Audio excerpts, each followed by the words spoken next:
Bismillahirrahmanirrahim. Assalamualaikum warahmatullahi wabarakatuh. Alhamdulillah wassalatu wassalamu ala Rasulillah wa ala alihi wa sahbihi wa mawalah, la haula wa la quwata illa billah. Rabbi shrah li sadri wa yassir li amri wahlul 'uqdatam min lisani yafqahu qawli, amma ba'du. Teman-teman mahasantri Pondok Pesantren Luhur Ciganjur yang saya hormati dan santri online dimanapun Anda berada yang saya muliakan. Malam ini, puji Tuhan, kita kembali berjumpa untuk mempelajari kitab karya Profesor Dr. Hasan Hanafi yang berjudul At-Turath wa Tajdid, Tradisi dan Pembaruan, Mauqifuna minat Turath al-Qadim, sikap kita terhadap tradisi lama. Di pertemuan ke-10 ini ya, 10 ya? 10 Pak. Ya, kita akan membahas halaman 20, kita lanjutkan kemarin. 20 sampai 21 yang atas saja. Masih mengenai tradisi dan pembaruan, At-Turath wa Tajdid. Namun di sini nanti akan membahas tentang amaliyah hadoriyah ya. Tindakan peradaban atau proyek peradaban. Maka temanya adalah proyek peradaban Hasan Hanafi. Oke. Qala al-mu'allifu rahimahullahu ta'ala wa nafa'ana bihi bi ulumihi bid-daraini amin ya rabbal alamin.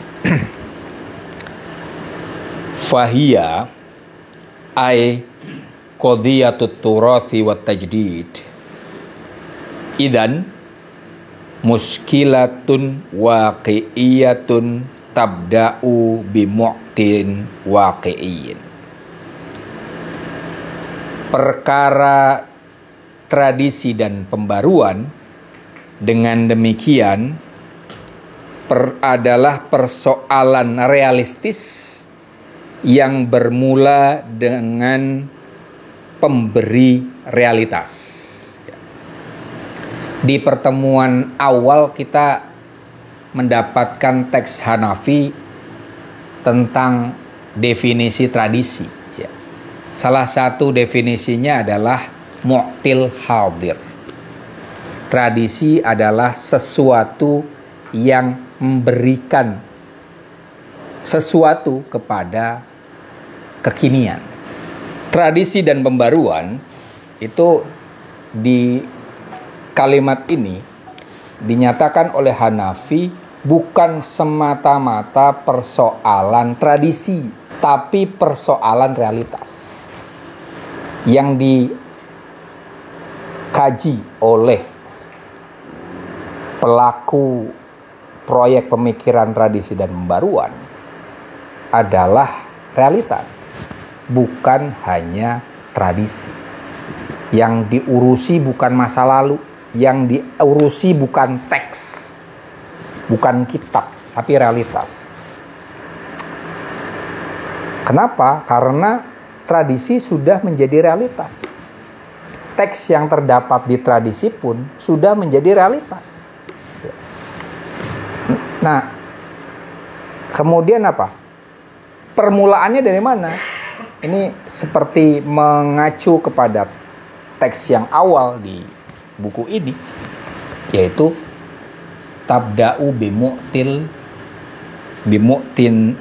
hadir, bimu'tin waqi'iyyin. Bermula dari sesuatu yang memberikan sesuatu pada realitas.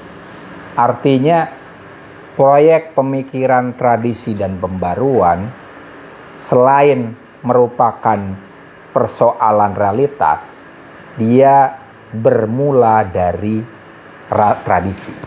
Awalnya tidak membarui dulu, tapi awalnya dari tradisi. Kita tidak mungkin melakukan pembaruan atas tradisi kalau kita tidak paham tradisinya itu apa. Akan lucu kalau ada orang menggembar-gemborkan pembaruan, tapi dia tidak menguasai apa yang mau diperbarui. Paham nggak? Saya nyinggung kemana? Ya, iya. Paham ya?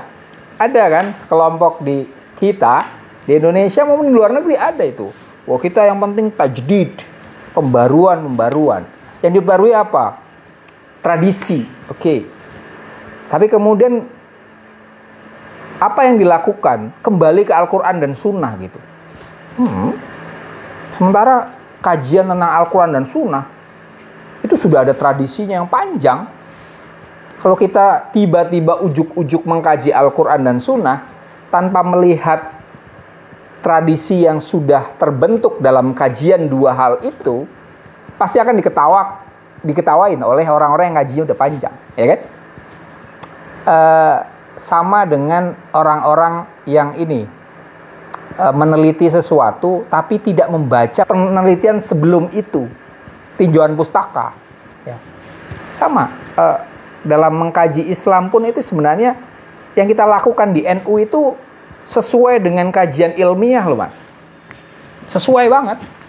Kalian nggak tahu kalau di S1 ditekankan atau tidak, tapi paling tidak di S2 dan S3 tuh kalian sebelum mengajukan judul dan mengajukan proposal penelitian, yang akan ditanyakan adalah tinjauan pustaka kalian sejauh mana, sudah baca apa saja terkait tema itu. Orang misalnya apa? Misalnya Kang Ade nulis tentang Abu Zaid ya misalnya. Abu Zaid, takwil menurut Abu Zaid. Itu harus membaca bukan hanya bukunya Abu Zaid, tapi orang-orang yang sudah mengkaji Abu Zaid sudah sampai mana. Jangan sampai yang kita tulis itu pengulangan dari apa yang sudah dikaji orang-orang lain. Nah, itu kan sama ini. Bayangkan Al-Quran dan hadis itu tadi, kalau kasusnya di Kang Ade adalah Abu Zaid, kajian Abu Zaid.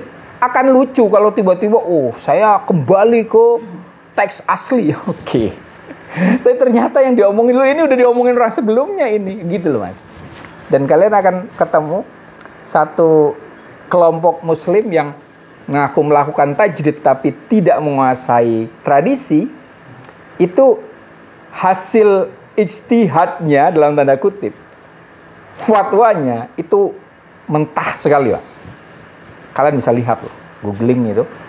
Jadi fatwa dari lembaga yang seolah-olah mujtahid, berijtihad tapi tidak kuat, tidak layab da'u bi mu'til hadir, layab da'u bi turoth, itu akan lemah dan trivial, ya. Receh lah bahasa anak sekarang. Fahiyya ay qadiyatut turas wat tajdid. Proyek tradisi dan pembaruan itu apa? Kaifun, cara. Yumkinu li sya'bin minasyu'ub, yang memungkinkan bagi suatu bangsa tahqiqa tajanusihi fiz zaman, merealisasikan kesejenisannya di dalam waktu. Walbah ini yumkinu apa? Jadi maf'ul atau jadi fa'il? Yumkinuhum wal bahtha an masarin tabi'iyyin litatawwurihi, dan mengkaji perjalanan alamiah bagi perkembangannya, wal ibqa'a alal istimrariyati fi tarikhihi, dan menetap dalam kesinambungannya dengan sejarahnya. Ini hal yang ditawarkan oleh tradisi dan pembaruan. Pertama, dia adalah cara untuk merealisasikan tajanus fiz zaman. Apa maksudnya? Tajanus itu dari jinsun, ya. Kesejenisannya di waktu. Kesejenisannya ini rujuknya kemana? Sya'b, ya. Sejenis apa bangsa itu di waktu itu? Artinya apa? Tajanus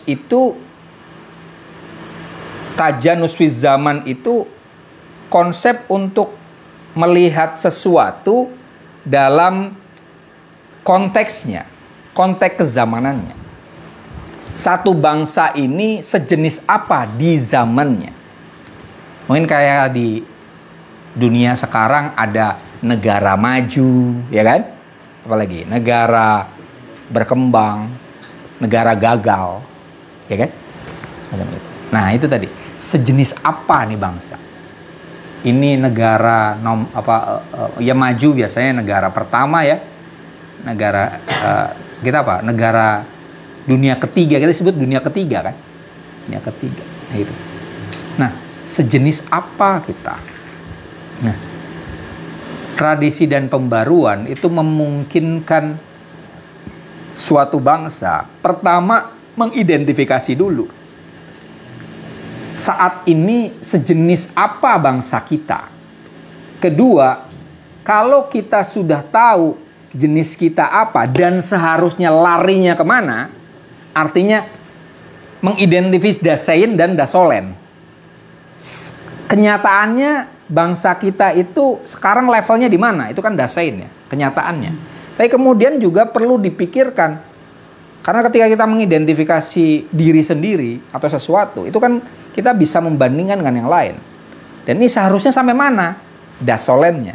Nah tadi, selain mengidentifikasi kenyataan kekinian suatu bangsa, proyek tradisi dan pembaruan itu berupaya untuk merealisasikan lompatan bangsa itu menuju yang ideal baginya. Dari dasain menuju dasolen. Wal bahthu an masarin tobe'in litatawurihi.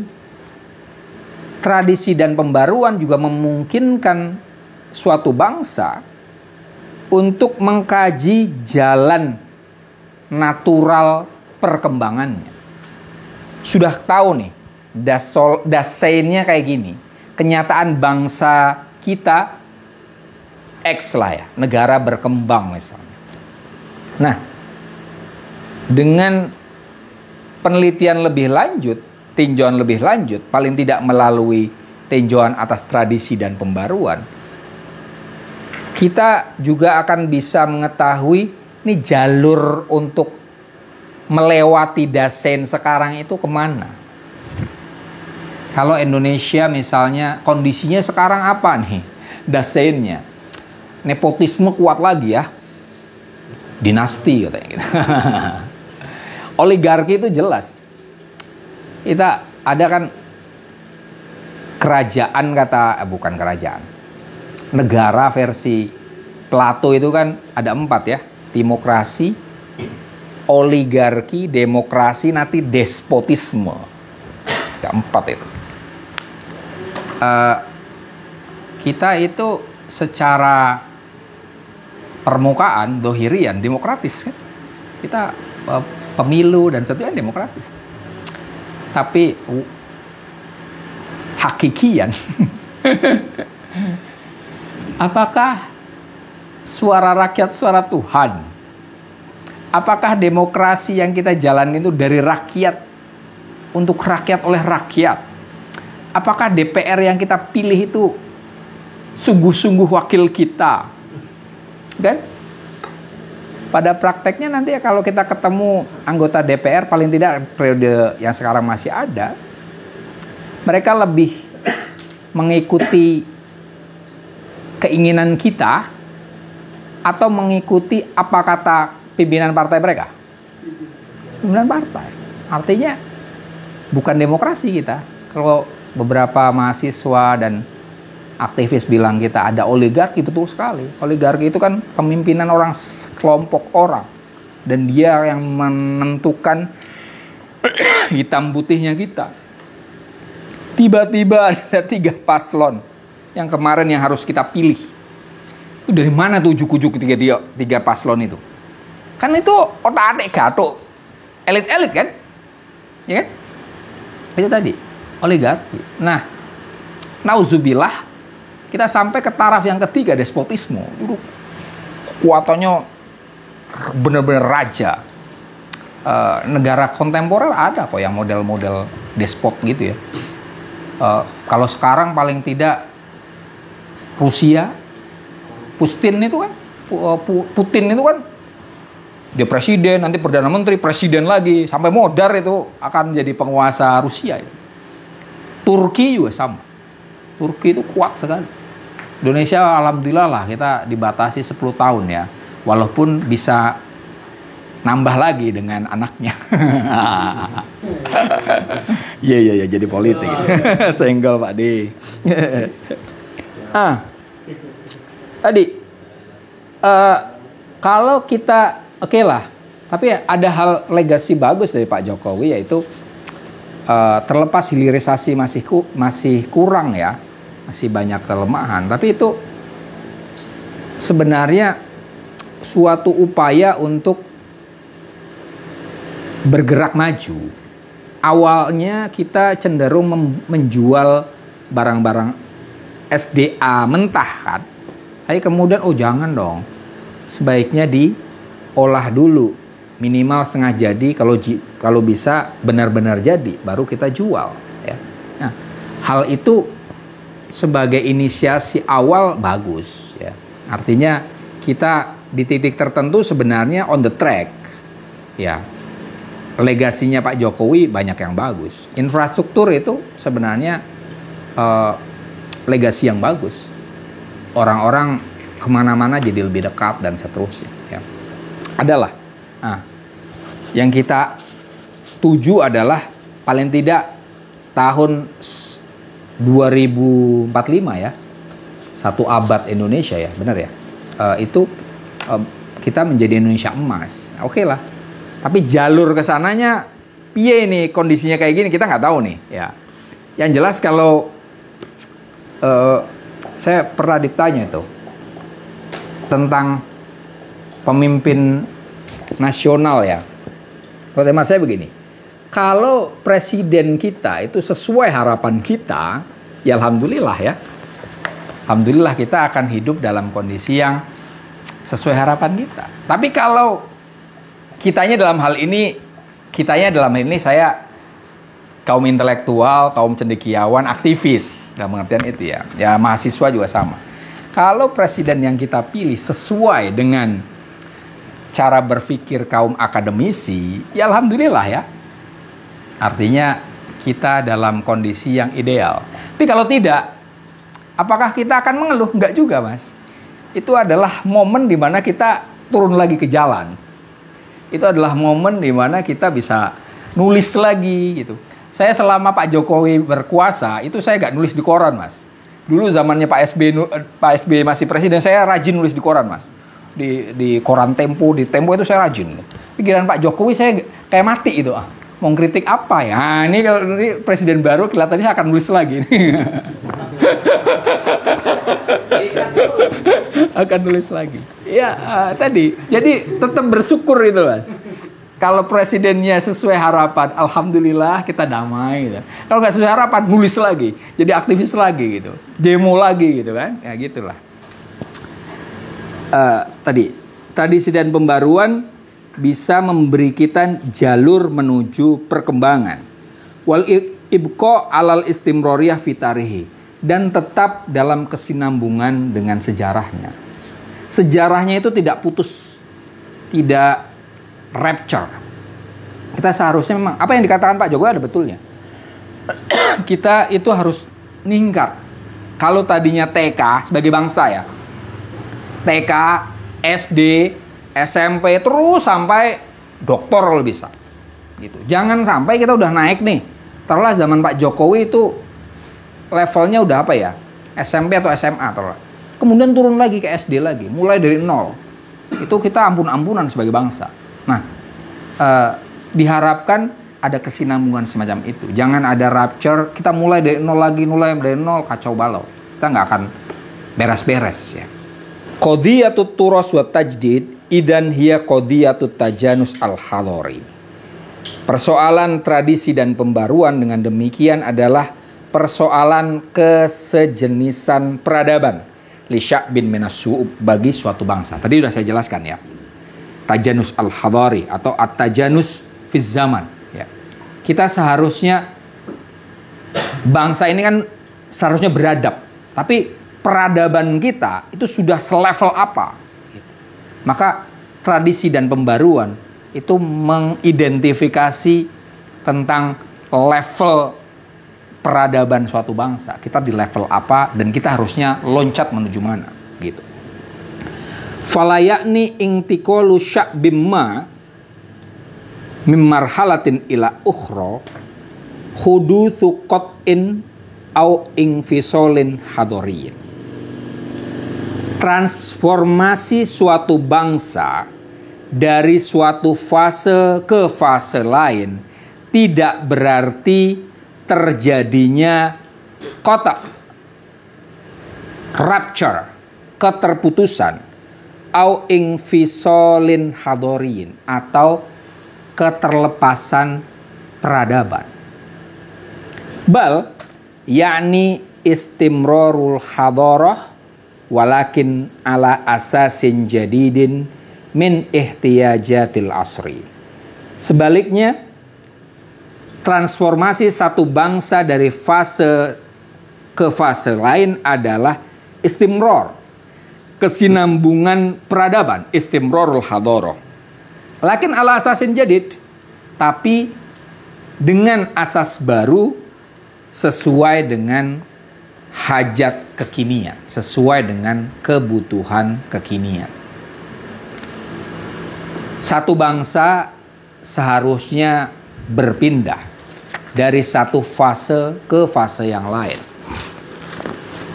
Dari fase pembaruan tradisi menuju revolusi. Kalau kita ngikuti alur Hanafi kemarin ya, baru pembangunan. Ketika suatu bangsa di fase pembaruan tradisi pindah menuju revolusi, itu tidak berarti meninggalkan yang lama. Justru itu kesinambungan. Ada satu perkembangan. Kayak gini lah. Peradaban itu kan kalau zaman kuno dari mulai zaman batu ya, menuju zaman perunggu, kemudian zaman besi. Nah, tadi kita identifikasi, kita taruhlah zaman dulu ya. Di posisi apa? Oh, sekarang kita besi udah maju lagi sekarang ya, udah nggak besi lagi ya, udah ini sekarang zaman nikel misalnya gitu kan. Sekarang itu udah zaman nikel, zaman dulu belum ketemu mungkin kan.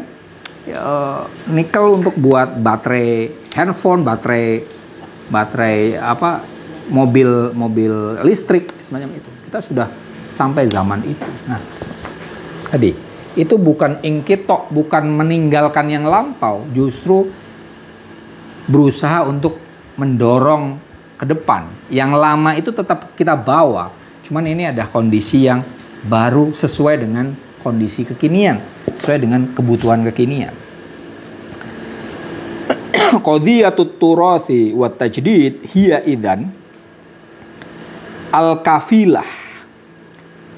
Persoalan tradisi dan pembaruan dengan demikian merupakan kafil. Kafil itu penjamin, sponsor. Ya. Bi'idharil bu'dit tarikhi fi wujdaninal mu'asir. Penjamin bagi kemunculan dimensi historis di dalam kesadaran eksistensial kita di masa kini. Wal kafilah biktisyafi judurina, dia juga penjamin dengan penelusuran akar-akar kita fil qadimi, di dalam tradisi lama, hatta yumkinunal ijabah, sehingga kita mungkin untuk menjawab ala soal, atas pertanyaan fi ayyi marhalatin minat tarikhi nahnul na'ish, di era historis apa sekarang kita hidup.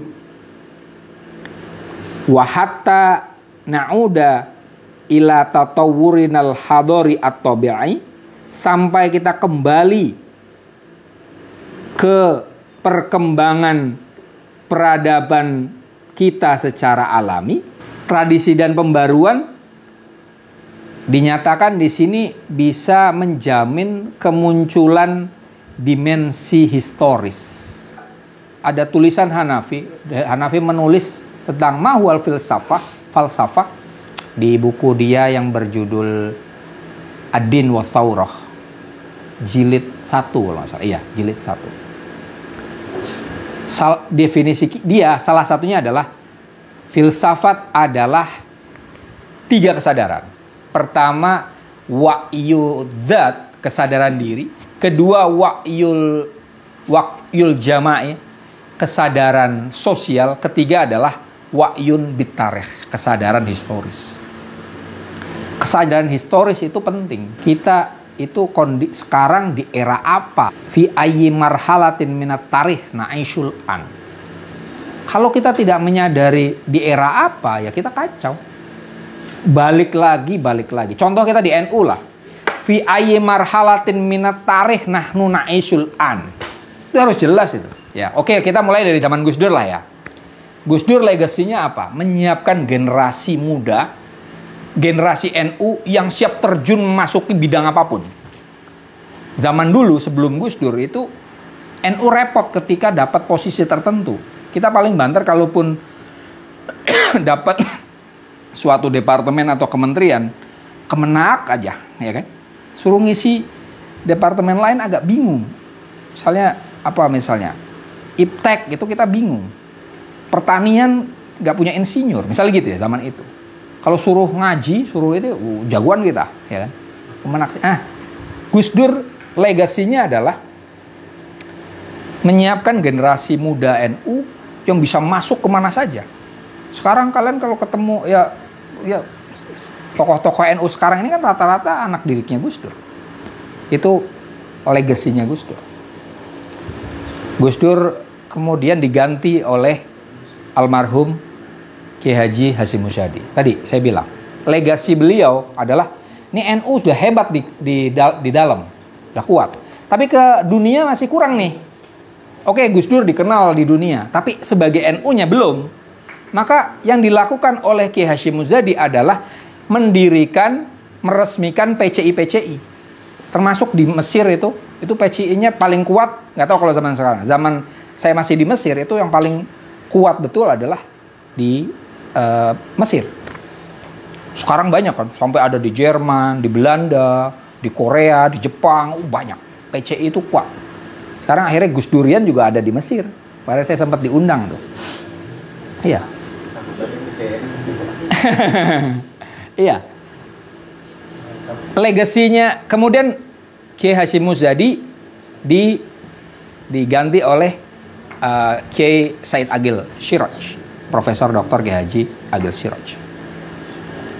Beliau legasinya apa? Ada hal yang belum dilakukan oleh Gus Dur dan Kiai Hasyim Musyadi dan dilakukan oleh Buya Said, yaitu apa? Memperhatikan kampus. UNU itu muncul di zamannya Kiai Said Agil. Zaman Kiai Hasyim, Unusia itu belum ada. Adanya Stainu, itu pun satu ruangan doang di lantai berapa di PBNU. Gak layak sebagai kampus. NU yang sedemikian kuat, banyak jamaahnya, santrinya banyak, nyaris tidak punya kampus yang representatif. Tapi alhamdulillah di eranya Kiai Said, kampus-kampus itu diperhatikan, Mas. Unusia itu di Jakarta ada, alhamdulillah. Kemudian di Parung juga ada. UNU Jogja kemarin oleh Jokowi diresmikan dan itu keren sekali. UNU Surabaya juga keren. Ada 34 kalau tidak salah. UNU se-Indonesia. Dan itu keren. Itu legasinya Kiai Said Agil Siraj. Dan kita sangat hormat kepada beliau. Sekarang Gus Yahya itu kan harus berpikir tadi. Fi ayyi marhalatin minat tarikh nahnu na'ishul an. Ya kan? Di era apa kita NU ya hidup sekarang? Gak tahu beliau mengidentifikasinya di mana.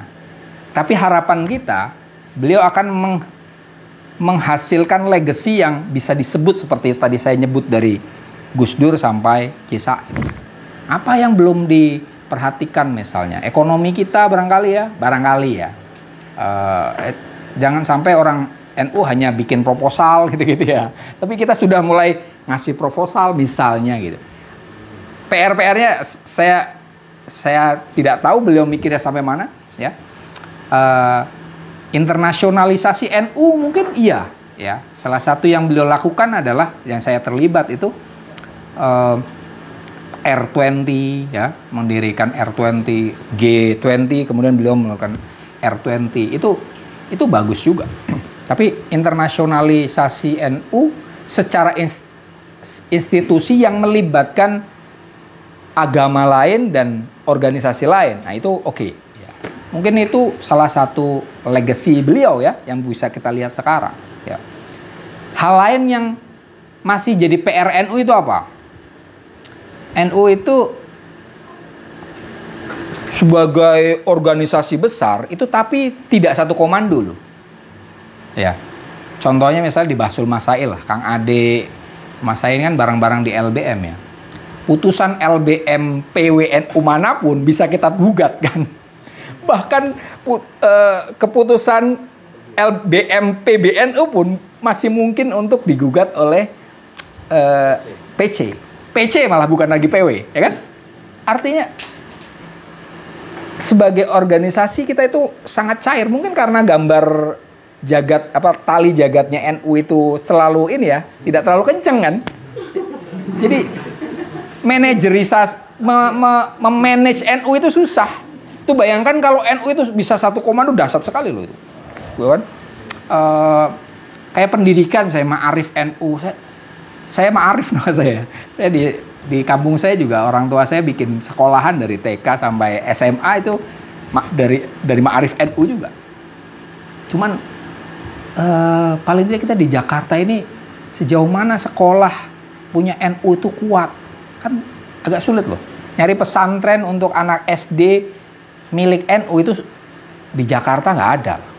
Ada di Jabodetabek, di Bogor ada satu doang. Rata-rata pesantren SD itu punya PKS.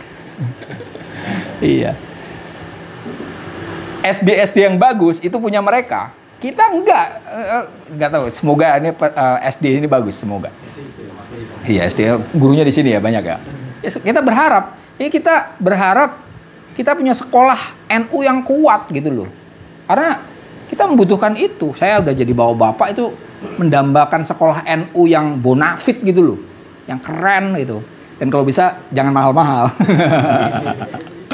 Ada SD yang punya NU tapi mahal gitu ya. Ada di Depok ada. Alhamdulillah anak saya juga sekolah di situ. Itu cuman mahal. Ya, itu kan kasihan kalau kemudian masyarakat NU-nya secara keekonominya belum kuat, akhirnya kan nggak bisa masuk ke situ. Ya kan? Hanya yang lumayan kantongnya tebal bisa masuk ke situ, kan kasihan. Ya. Oke itu tadi. Fi ayyi marhalatin minat tarikh nahnu na'is. Kita perlu mikir itu. Ya. Wa hatta na'uda ila tatawurin al-hadari at-tabi'i. Sehingga kita kalau udah tahu, kita bisa berkembang secara natural, secara beradab dan natural. Wa tuhillu muskilatal jumud wa tawaqquf min nahiyatin. Kita bisa menggeser persoalan kejumudan dan kemandekan di satu sisi. Wa tuhillu mas'alatat taqlid lil akharin wa tab'ih lahum min nahiyatin ukhra. Dan kita juga bisa mengatasi persoalan taklid pada orang lain, mengikuti orang lain di sisi yang lain. Kalau kita bisa berkembang, mengetahui posisi historis kita di mana, kemudian kita tahu kita akan mengarah kemana, itu maka tidak akan jumud, tidak akan stagnan, tidak akan berhenti, kita akan bergerak. Dan kalau kita sudah bisa bergerak dan punya arah kemana kita akan bergerak, nggak perlu ngikutin yang lain. Orang kita sudah punya visi kan, visinya udah jelas. Jadi tadi fi ayyi marhalatin minat tarikh nahnu na'ish itu pertanyaan yang membangun visi. Kalau sudah visi sudah terbentuk, ya sudah. Ini bisa kita terapkan di organisasi kalian juga sama kan. Fi ayyi marhalatin minat tarikh nahnu na'ish. Sekarang ini eranya apa kalian apa PMII apa? PMII ya kalian apa? Ada yang Ibnu barangkali. Ada misalnya ketua BEM, ketua SEMA. Ketua SEMA itu kan ini SEMA urusannya nanti udah sama negara. Sekarang di era apa? Coba. Iya. Republik dongeng. Iya. Ini sekarang Mas, ini sebentar lagi itu paling tidak Oktober lah, setelah Oktober itu mahasiswa udah mulai harus lebih kritis. Wajib kritis. Dari sekarang wajib kritis. Kalian saya dorong untuk jadi aktivis, jadi penulis gitu. Saatnya itu. Bukan saatnya lagi untuk TikTok-TikTokan lagi. Kemarin-kemarin kita 10 tahun TikTok-TikTokan nggak apa-apa lah. Joget-joget gitu-gitu. Nyantai-nyantai, kemudian kita ngeledek SJW. Kalau sekarang menurut teman saya enggak. Kita harus turun lagi. Kita harus jadi aktivis lagi, pemikir, jadi penulis semacam itu. Nah, kalian mahasiswa-mahasiswa artinya ini momentum. Kemarin-kemarin 10 tahun kalian kelihatan sebenarnya kan kehilangan arah sebenarnya. Ngapain? Mau demo juga saya ngeliatin ini demo apaan sih? Gitu kan. Tapi ini nanti paling tidak akhir tahun ini ya. Itu kalian demonstrasi, nulis itu akan punya alasan yang kuat. Ya. Dan itu adalah kegembiraan bagi saya. At-turas wa tajdidu yumathilani amaliyatan hadoriyatan. Tradisi dan pembaruan merepresentasikan tindakan berperadaban. Wahia iktisyafut tarikh, yaitu penyingkapan atau penelusuran sejarah. Wahuwa hajatun mulihatun, itu menyusuri dan meneliti sejarah kita. Itu adalah hajat mulihah, hajat yang sangat mendesak. Wa matlabun thauriyun fi wujdaninal muasir. Dan kebutuhan revolusioner di dalam kesadaran eksistensial kita masa kini. Kita perlu mengkaji sejarah, ya. Mengkaji sejarah. Kayak apa namanya? Kemarin saya sudah bilang bahwa saya di Fakultas Islam Nusantara itu juga berusaha untuk mendorong kita untuk merekonstruksi sejarah, ya. Bahwa kita itu hebat, ya. Tapi bukan hanya untuk mengatakan bahwa kita zaman dulu hebat. Kalau dulu kita hebat, kita harus bangkit lagi untuk jadi hebat gitu. Nah itu tadi, mencari cantolan historis kita itu penting. Nah, tradisi dan pembaruan itu memungkinkan kita anak tashifa at-tarikh untuk menelusuri, mengkaji dan meneliti sejarah. Kama yakshifani an qadiyatil bahthi anil huwiyah. Tradisi dan pembaruan juga bisa menyingkap dan meneliti persoalan kajian tentang identitas. Antorikil ghausi fil hadir, dengan cara menyelam ke masa kini, ijabatan ala su'ali man nahnu, demi menjawab pertanyaan kita itu siapa.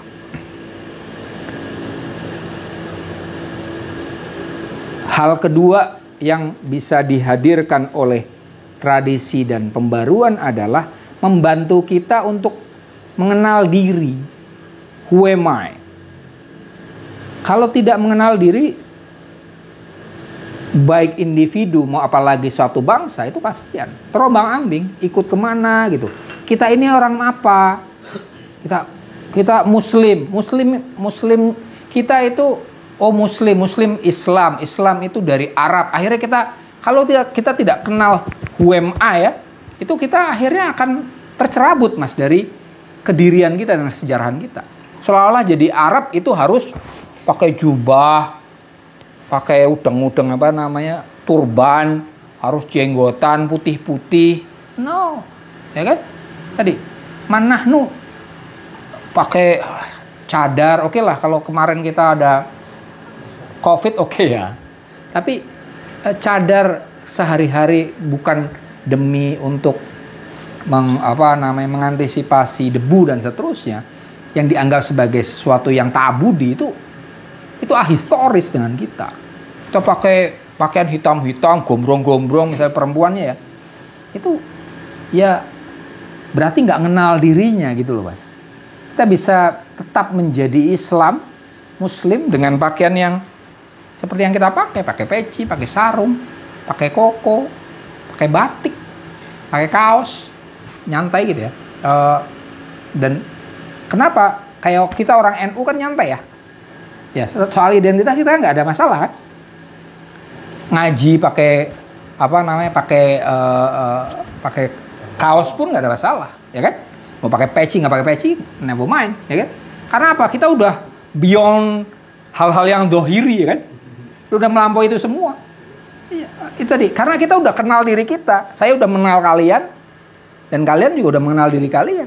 Ya udah, nggak perlu hal-hal yang trivial yang di permukaan kayak tadi. Nah, tradisi dan pembaruan itu bisa mengajari kita untuk mengenal diri. Oke, tradisi kita di Indonesia kayak gini nih, ya kan?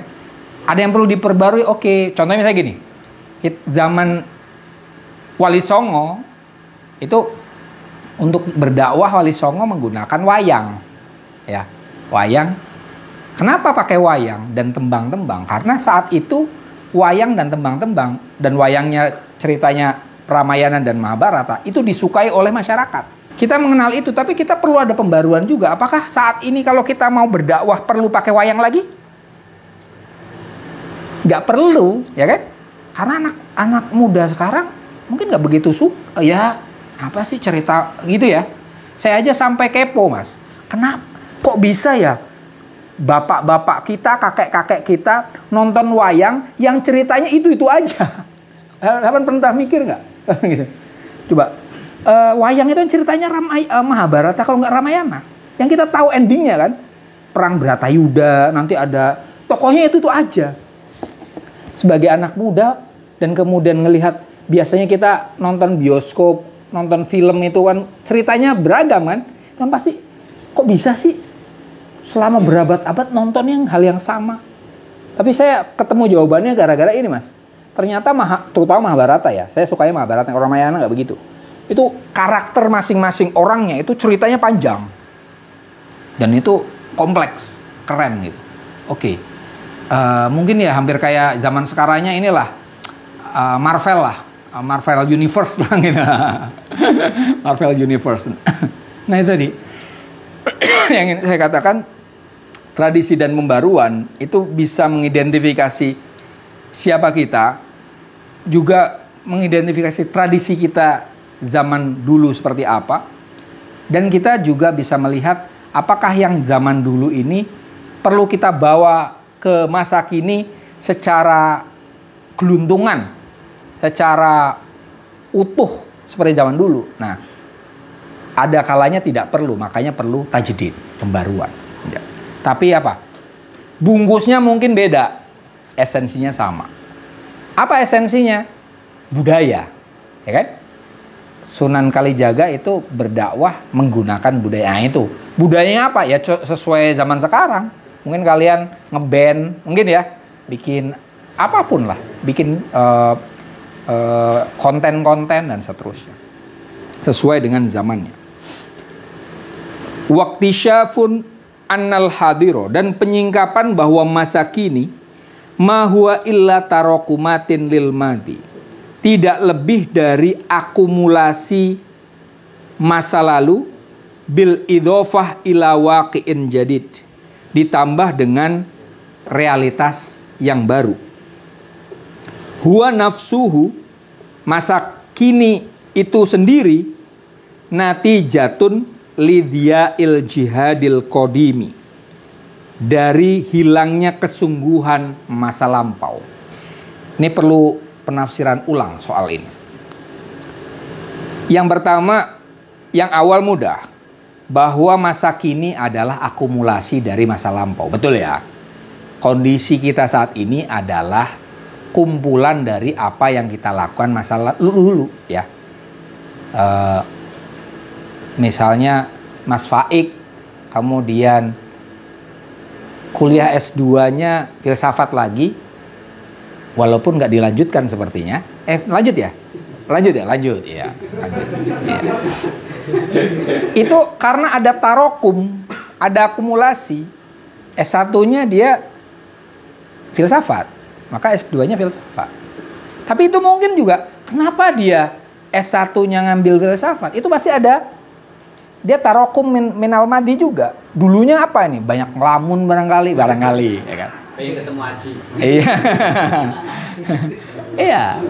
Kita nggak tahu. Aji juga sama tadi. Nah itu tadi. Posisi kita saat ini itu adalah tarokum anil madi, kumpulan dari masa lalu.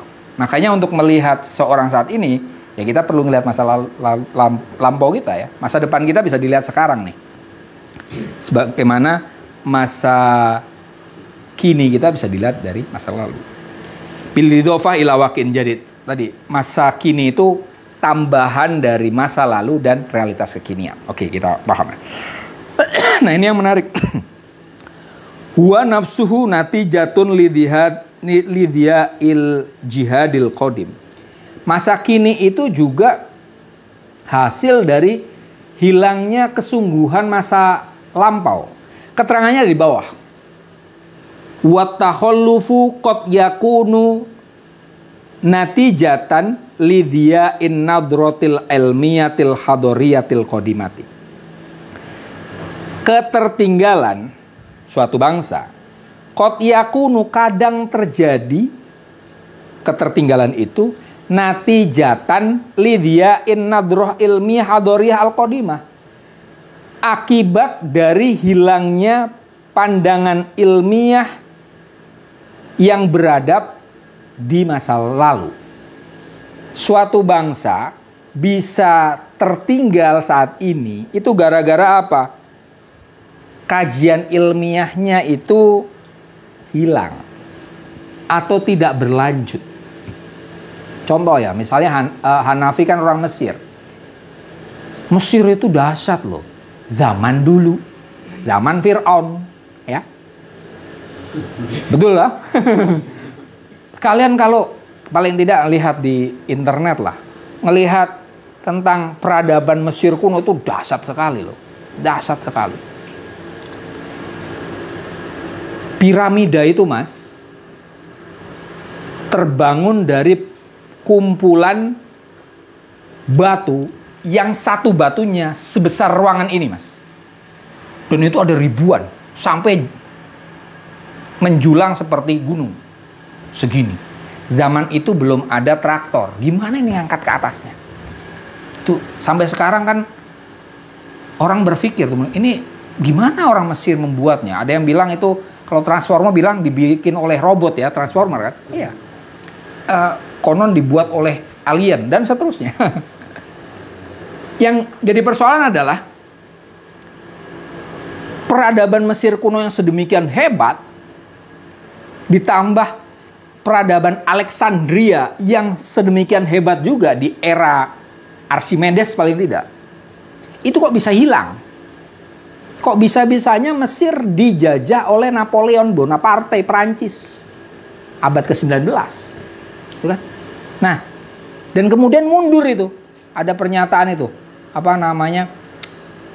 Entah sepertinya Abduh ya. Bahwa Ra'aitul Islam wa ma ra'aitul muslimin, ya kan? Saya di Eropa itu melihat Islam tapi nggak ngelihat umat Islam. Sementara di Mesirnya banyak orang Islam tapi Islamnya nggak ada. Takhalluf, ada ketertinggalan. Menurut Hanafi tadi, natijatan lidiyari nadroh ilmiah al-hadoriyah. Pandangan ilmiah yang beradab itu hilang. Oke, dulu ada tapi tidak berlanjut. Hilang. Tidak berlanjutnya apa penyebabnya? Bisa jadi karena ilmu zaman dulu kan cenderungnya elitis ya. Hanya orang-orang tertentu, tidak sampai ke bawah. Jadi hilang. Kita dulu bisa kuat secara maritim. Minimal sampai zamannya Pati Unus. Terakhir ya, bangsa Indonesia adalah bangsa maritim yang kuat minimal akhirnya di eranya Pati Unus, Demak. Setelah Pati Unus, zamannya Trenggono, kita sudah nggak kuat lagi. Terakhir itu. Nah ini apa? Kemungkinan sama tadi. Apa? Dia hadroh, nadroh ilmiah hadoriyah hilang, tidak dilanjutkan. Kalau kalian baca bukunya, novelnya siapa? Pramudya Anandatur, Arus Balik itu ada jawabannya itu. Arus Balik itu. Kalian bacalah itu bagus. Itu Arus Balik itu tentang tadinya bangsa Indonesia itu menguasai lautan, bahkan sampai ke Timur Tengah itu kan orang-orang kita. Jungnya Jawa itu ditakuti oleh Portugis. Zaman Pati Unus minimal ya.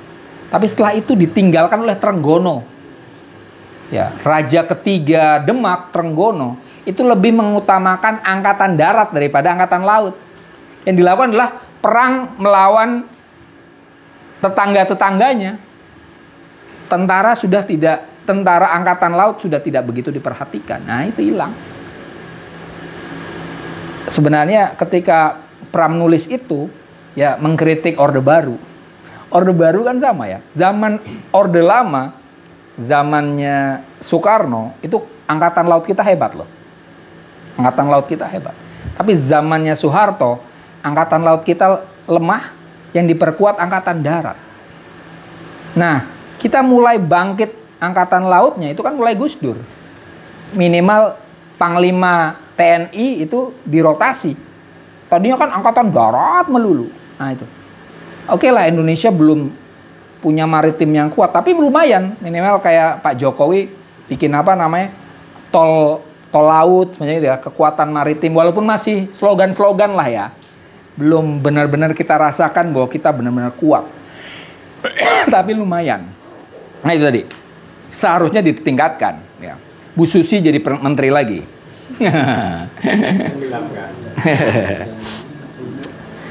Oke. Wal fakru, kefakiran, qad yakunu, kadang terjadi, natijatan li ghiyabin nudumil iktisodiyatil qadimah. Karena hilangnya sistem ekonomi yang lama. Oke, Islam dulu pernah hebat secara ekonominya. Tapi kok kemudian jadi miskin, negara-negara miskin, negara-negara Islam banyak yang miskin ya. Waktu dijajah ya. Kalau sekarang sih banyak negara Islam yang kaya ya. Qatar, Khalij lah ya. Hijaz dan Khalij itu kuat. Tapi ada negara-negara yang menjadi miskin. Contoh paling gampang inilah Ethiopia. Negara-negara Afrika itu dulu, kalian kalau googling loh, ada Musa Mansa. Itu raja Afrika, Muslim, yang kaya sekali. Dia pas berangkat haji, itu sedekahnya nggak kaleng-kaleng. Orang dikasih emas, sampai harga emas tuh rusak. Gara-gara dia nyebar-nyebar emas. Tapi kemudian Afrika, sekarang negaranya Musa Mansa kalau tidak salah.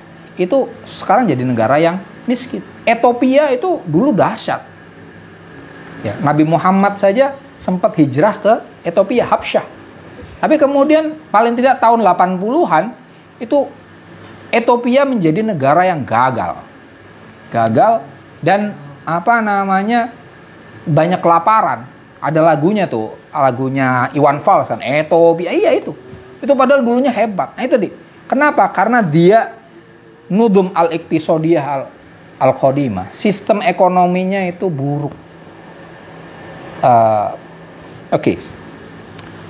Wa idza kana al-bahsu anil, kita agak cepat lah ini. Yang terakhir ini premisnya cuma satu. Wa idza kana al-bahsu anil huwiyah, apabila kajian tentang identitas ya'ti hadir antoriki tahdidi sillah bainal ana wal akhar, dengan cara pendefinisian hubungan antara sang aku dan sang lian, ego and other, the I and other, fa inna amaliyatat turas wa tajdid, sesungguhnya praktek pemikiran tradisi dan pembaruan atau proyek tradisi dan pembaruan, hiyal kafilah, merupakan penjamin bitahqiqi dzalika, untuk merealisasikan hubungan antara sang aku dan sang lain. Li'annaha, karena amaliyah turas wa tajdid, iktisyaful ana, penyingkapan tentang sang aku, wa ta'siluhu, dan pendasarannya, wa tahriruha, wa ta'siluha, maaf, wa tahriruha, dan pembebasan sang aku min saytorati tsaqafatil ghaziyah, dari dominasi kebudayaan agresor, wa manahijiha, dan metode-metode para agresor, atau agresornya ini kolonial maksudnya, wa tasawwuratiha, dan konsepsi para agresor, wa madhahibiha, dan madhab-madhab aliran-aliran para agresor, wa nudumiha al-fikriyah, dan sistem berfikir para agresor. Tusaidu aidon, amaliyah tradisi dan pembaruan itu juga bisa membantu ala muwajahati tahadiyatil hadoriyah, menghadapi tantangan-tantangan peradaban, wal ghazawati tsaqafiyah, dan perang kebudayaan, allati nahnu dhahiyatun laha fi hadal qarn, yang mana kita menjadi korban baginya di abad ini. Wa tangkuluna, praktek tradisi dan pembaruan bisa mengubah kita, memindahkan kita, mentransformasi kita min wad'it tahsili wan naqli, dari posisi sebagai penyimpul dan penukil, ilawat innakdi wal halki wal ibtikar, menuju posisi pengkritik, pencipta, dan kreator. Satu, bahwa tradisi dan pembaruan itu bisa membantu mendefinisikan identitas kita, ya, dan mendasarkannya tadi. Dengan mengetahui tradisi kan kita tahu kita itu dari mana ya, dasar-dasarnya ya, gitu. Oh iya, kita Islam di Indonesia ini cenderungnya tasawuf, sufi yang masuk pertama kali, ya, semacam itu. Nah, tadi kita bisa mendasarkan kedirian kita dengan mengacu ke tradisi. Wa tahriruha min saytorati akhar. Kita kalau sudah mengenal diri, ya kita bisa lepas dari dominasi pihak lain. Orang yang terlalu berkiblat pada kebudayaan lain itu orang yang tidak sadar diri, Mas. Kita harus bangga dengan kedirian kita. Sebagai Muslim Nusantara, kita harus kuat dengan itu. Kita Muslim, tapi kita bukan Muslim Arab, ya. Kita punya tradisi kita sendiri. Orang yang terlalu berkiblat ke K-pop misalnya, ada nggak di sini yang suka K-pop? Haji mulu. Itu berarti masih tidak mengenal identitasnya. Tapi kalau kalian suka dengan apa, jaipongan, ya, wayang, itu tuh dia sudah mengenal dirinya, dasarnya gitu. Dan kita bangga dengan itu. Kalau misalnya apa sih wayang, ya, itu tuh berarti ini masih terputus dari masa lalu, gitu ya. Metode-metodenya seolah-olah tidak keren kalau tidak menggunakan metode-metode Barat misalnya, atau konsepsi-konsepsi Eropa, aliran-aliran Timur Tengah, itu tuh sebenarnya belum percaya diri. Kita harus memunculkan mazhab, apa kalau di Ciputat ada mazhab Ciputat, nah itu bagus. Isinya apa wis nomor 100 lah gitu. Ya mazhab Ciganjur nggak masalah, ya. Tinggal nanti kan yang penting sudah mulai ini aku, dan kemudian kita bangun tentang kedirian kita, semacam itu. Nah, kalau itu kita sudah mengenal tradisi kita dan dengan demikian kita mengenal diri kita, ya akan mudah melawan pengaruh-pengaruh dari luar. Bukan berarti kita anti asing, enggak. Pada dasarnya kita harus mengenal diri dulu, ya. Tapi kemudian kita terbuka untuk hal-hal yang bagus. Kalau kita hanya puas diri ya jelek juga. Nah, ini yang dimaksud di sini adalah kalau asing itu hadir untuk menguasai kita, menjajah kita, cara berpikir yang bertolak dari tradisi dan berupaya untuk memperbaruinya, itu bisa melawannya. Jangan disangka bahwa asing itu hanya barat ya, Arab pun sama. Ya. Jadi ini Hanafi nanti kita akan ketemu bahwa al-ana, sang aku itu menghadapi al-ahor. Ada 3 yang dihadapi. Pertama, kalau dia ya, yang lain dari dalam, yang lain dari luar, dalam hal ini Eropa.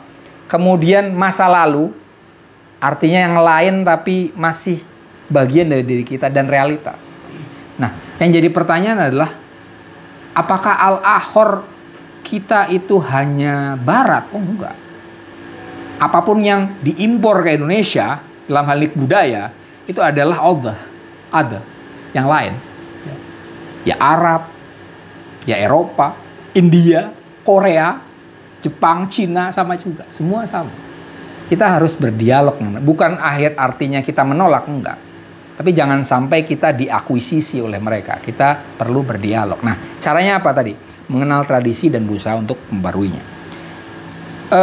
Tangkuluna min wat'it tahsil wan naql ila wat'in naqdi wal khalq. Tadi, kalau kita sudah mengenal diri dan bisa berinteraksi dengan lian secara tegar, tidak inferior, maka kita tidak akan lagi menjadi pengekor, ngikut, tapi kita akan menjadi kreator.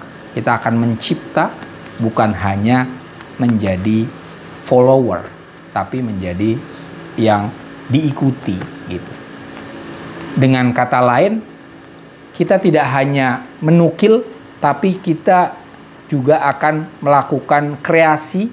Kita tidak hanya mengimpor, tapi kita juga akan mengekspor. Nah, fi ayyi marhalatin nahnu na'ish, kita berada di era yang seharusnya berubah dari sekedar pengimpor gagasan luar menjadi pengekspor gagasan dari dalam. Gitu. Maka ada tulisan saya tuh. Ketika saya jadi panitia R20, itu saya nulisnya begini, arus balik yang bernama R20.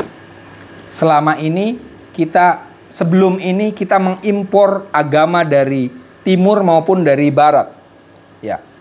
Agama dari, kita ada Hindu, ada Buddha, ada Islam, ada Kristen, ada peradaban Eropa. Tapi ketika R20 itu kita undang di sini dan kita tunjukkan, gini loh, Saudi itu kita ajari bagaimana cara berislam yang asik dengan budaya. Ketika kemarin di Bali, India mengajari kita Hindu, juga diajari bagaimana orang Hindu di Bali itu asik-asik aja sama Muslim. Sementara di India itu kan antara Hindu dengan Islam gontok-gontokan, semacam itu. Nah itu tadi. Jadi eranya sekarang itu kita bukan lagi pengimpor, tapi pengekspor gagasan. Itu saja untuk malam ini. Kurang lebihnya mohon maaf. Wassalamualaikum warahmatullahi wabarakatuh.